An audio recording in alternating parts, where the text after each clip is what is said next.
혹시 아이가 시험 성적을 숨겨서 속상했던 적 있으신가요?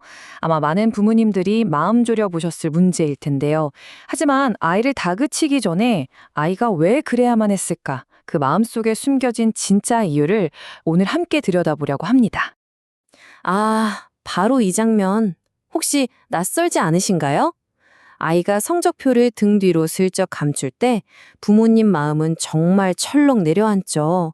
대체 왜 이러는 걸까요? 근데 있잖아요. 놀랍게도 아이의 이 거짓말 자체가 진짜 문제는 아니라고 해요. 사실 그건 훨씬 더 깊고 보편적인 감정에서 비롯된 일종의 증상 같은 거라고 합니다. 그러니까 아이의 거짓말은 도덕적인 실패가 아니라는 겁니다. 그보다는 감당하기 힘든 그 감정의 파도로부터 자신을 지키려는 아이의 마지막 방어선이자 일종의 생존 반응으로 봐야 한다는 거죠. 자, 그럼 그 마음속으로 우리 한 걸음 더 들어가 볼까요? 지금부터 아이들을 거짓말로 내모는 그 두려움의 실체가 대체 뭔지 하나씩 파헤쳐 보겠습니다. 첫 번째는요, 바로 기대라는 무게감입니다. 부모님의 높은 기대, 엄격한 기준, 이게 아이한테는요, 정말 감당하기 힘든 압박감으로 다가올 수 있다는 거예요. 그리고 더 깊은 곳에는 어쩌면 가장 근원적인 불안일 텐데, 바로 사랑을 잃을지도 모른다는 두려움이 있어요. 아이들 입장에서는 나쁜 성적이 곧 부모님의 사랑과 인정을 잃는 것, 이렇게 동일하게 느껴질 수 있다는 거죠. 시험 결과 하나하나가 마치 자신의 가치 전체를 평가하는 무슨 최종 심판처럼 느껴지는 거예요. 와, 생각만 해도 숨 막히지 않나요?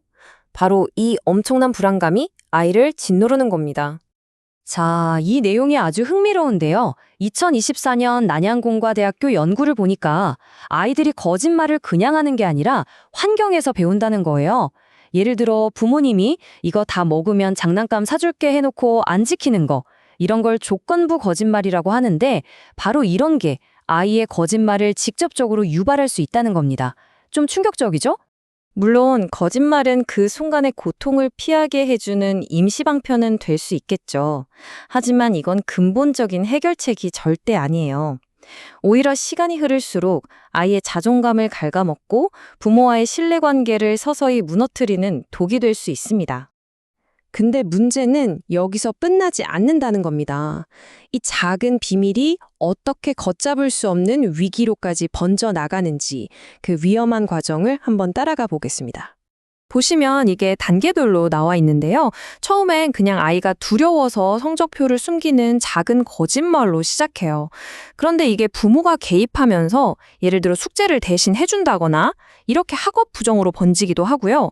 더 나아가면 이런 일들이 모이고 모여서 사회 전체의 신뢰를 흔드는 가짜 스펙 문화 같은 걸로까지 이어질 수 있다는 겁니다. 정말 심각하죠? 그러니까 이게 더 이상 한 가정의 문제가 아닌 거예요. 우리 사회의 교육 시스템, 나아가서 도덕적인 기반 자체를 위협할 수 있는 정말 심각한 문제가 될 수 있다는 거죠. 하지만 다행히도 방법은 있습니다. 이 악순환의 고리를 끊고 무너진 신뢰를 다시 쌓아 올릴 수 있는 구체적인 방법들 지금부터 함께 알아보겠습니다. 자, 그렇다면 부모로서 우리는 뭘 할 수 있을까요? 어떻게 하면 우리 아이가 솔직하게 모든 걸 털어놓을 수 있는 그런 안전한 공간을 만들어줄 수 있을까요? 해결의 열쇠는 바로 이 세 가지에 있습니다. 첫째, 훈육보다 공감이 먼저입니다. 많이 힘들었겠구나. 이 한마디가 시작이 되어야 해요. 그리고 두 번째, 결과가 아니라 그 과정의 노력을 칭찬해 주는 겁니다. 마지막으로 대화의 초점을 점수에서 배우는 과정 그 자체의 즐거움과 성장으로 옮겨주는 거죠. 자, 이제 마무리할 시간인데요. 오늘 이야기의 핵심, 다시 한번 강조하자면 성적이라는 숫자 너머에 있는 우리 아이의 진짜 감정을 들여다봐야 한다는 겁니다. 생각해보세요. 아이가 성적 때문에 거짓말할 필요가 없는 집. 바로 그런 심리적인 안정감을 주는 환경이야말로 아이의 정직함과 학업 성장을 모두 키울 수 있는 최고의 배움터가 아닐까요? 마지막으로 여러분께 이 질문을 한번 던져봅니다. 아이의 그 거짓말 뒤에 숨어서 당신의 아이는 정말로 무엇을 이야기하고 싶었던 걸까요?